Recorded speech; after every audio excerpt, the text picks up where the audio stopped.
Good morning, everybody, and welcome to Monday's Assembly. Today, we're going to be thinking about believing in ourselves when we're faced with unexpected challenges. Now, we've all been faced with unexpected challenges over this last year, haven't we? We've all done things over this last year which we never ever expected to be able to do or to even have to do. One of the things I've had to do over lockdown was sing on my own in my church, because for a while in our church we were only allowed to have one person singing. So I was volunteered, if you like. I was put forward and someone said, okay, you can do it, Mrs. Dobson. Whoa, it's like singing with a crowd, isn't it? But singing on your own and being filmed and it going out on YouTube so that anyone could watch it anywhere in the world. It was quite a daunting thing to do. And I really had to take a deep breath and say, yes, okay, I can do this. Most of our teachers in this school hadn't ever taught an online lesson until we went into lockdown. And they had to really learn new things. And I'm sure you'll agree that they did a fantastic job. We've all had to do things differently.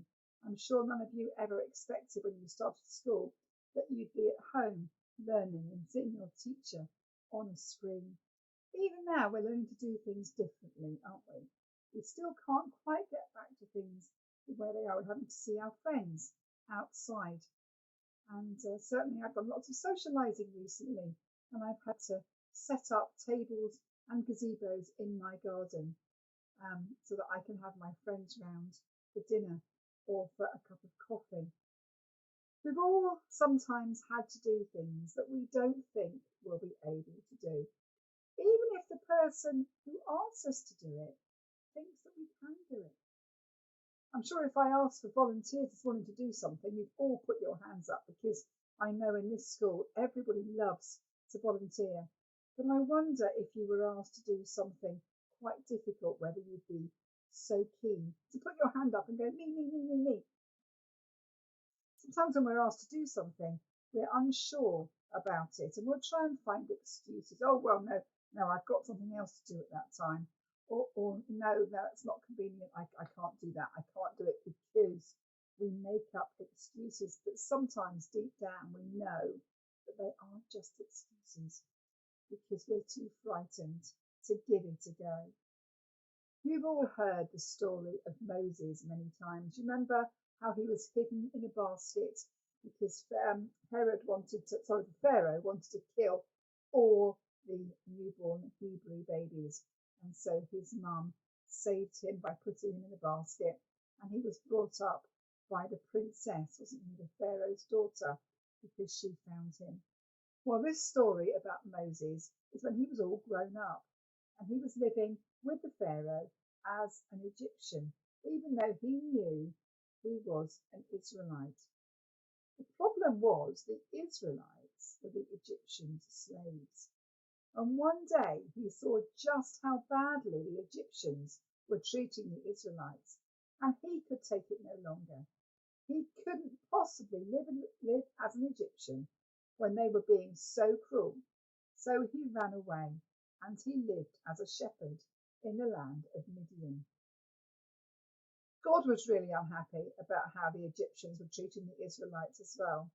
And God needed somebody to go and tell Pharaoh that his bad behaviour must stop. God knew exactly who this messenger should be. But how would the messenger react when the request came his way?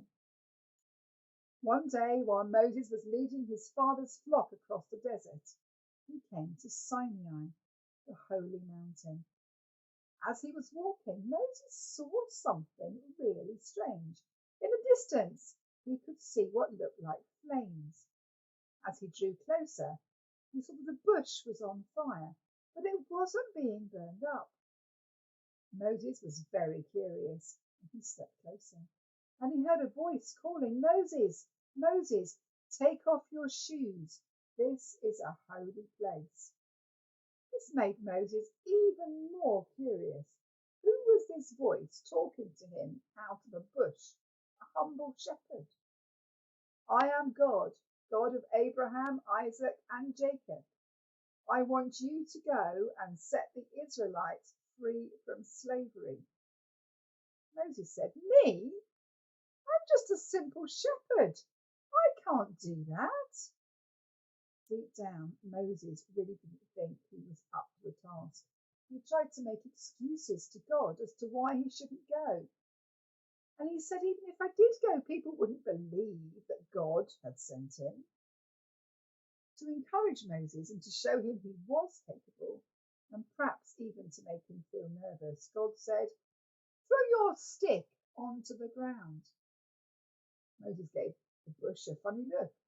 He threw his stick onto the ground, and to his amazement, his stick turned into you know what?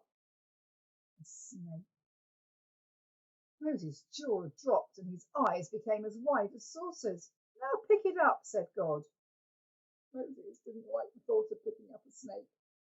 Trembling with fear, he stretched out his hand and picked it up, and immediately it turned back into a stick again.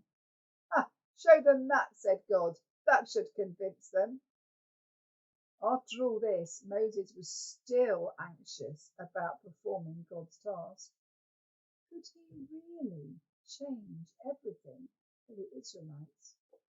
God could see that Moses was shy and nervous, so he arranged for Moses' brother Aaron to meet up with him, and together they would go and deliver God's message to Pharaoh.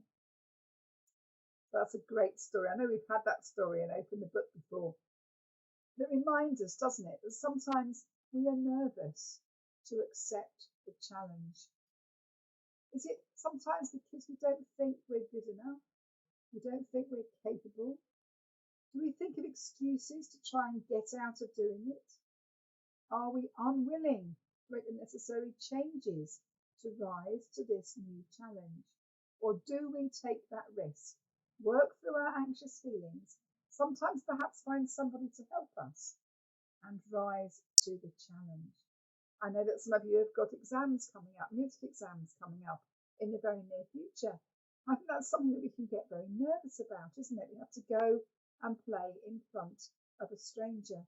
But this story, I think, gives us an encouraging message. It reminds us that we're never alone because God is with us all the time. And we have people on our journey who can help us. Our teachers can help us. Our friends can help us. And if you know someone who needs a little bit of encouragement and a little bit of, go on, you can do this, then don't be afraid to give them that encouragement. We're going to say a prayer now, and if you want to make it your prayer, you can say Amen at the end with me. Dear Lord, sometimes people can see things in us that we can't see ourselves. To fulfill this potential requires us to change and to grow, to become who we are. These challenges can sometimes give us mixed feelings. Sometimes we put obstacles in our path and make excuses to avoid the challenge.